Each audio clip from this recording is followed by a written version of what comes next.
Benjamin Netanyahu সহ Israeli নেতাদের গ্রেপ্তারের দাবি জানিয়ে হেগের আন্তর্জাতিক অপরাধ আদালতে আবেদনপত্র জমা দিয়েছেন হল্যান্ডের একদল আইনজীবী।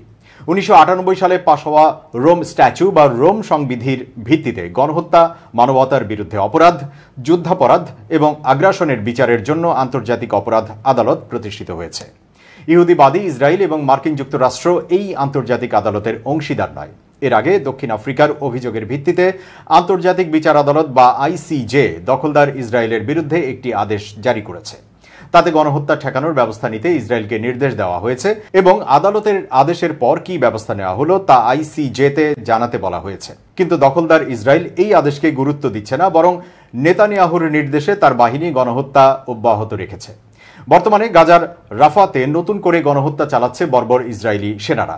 কয়েকদিন আগে বিভিন্ন গণমাধ্যমে খবর এসেছে নেতানিয়াহু ও তার সহযোগীদের বিরুদ্ধে শিগগিরই গ্রেপ্তারি পরোয়ানা জারি হতে পারে। এই কারণে গ্রেপ্তারি পরোয়ানা জারির আশঙ্কায় উদ্বেগে রয়েছে নেতানিয়াহু ও তার সাঙ্গপাঙ্গরা। তারা আন্তর্জাতিক আদালতের গ্রেপ্তারি পরোয়ানা জারির সম্ভাবনা আঁচ করতে পেরে তা ঠেকাতে মরিয়া হয়ে উঠেছে। মার্কিন প্রেসিডেন্ট জো বাইডেনের প্রশাসনকে কাজে লাগিয়ে এই প্রক্রিয়া ঠেকিয়ে দেওয়ার চেষ্টা চলছে।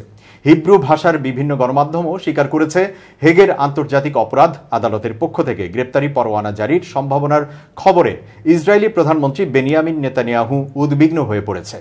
আন্তর্জাতিক অপরাধ আদালতের প্রসিকিউটরের কার্যালয়ে জোর দিয়ে বলেছে, রোম স্ট্যাচু বা সংবিধি অনুযায়ী শুধু হুমকি প্রদানকেই বিচার ঠেকানোর অপরাধ হিসেবে গণ্য করা যেতে পারে।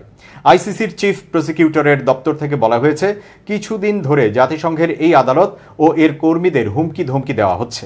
এ ধরনের হুমকি জাতিসংঘের এই স্থায়ী যুদ্ধাপরাধ আদালতের বিচার প্রশাসনের বিরুদ্ধে অপরাধের শামিল হতে পারে।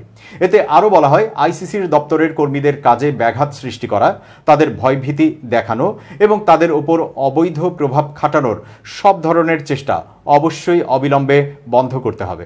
ধারণা করা হচ্ছে দক্ষিণ আফ্রিকা এবং হল্যান্ডের আইনজীবীদের এই পদক্ষেপকে বিশ্বের অন্যান্য দেশের আইনজীবীরাও অনুসরণ করবে।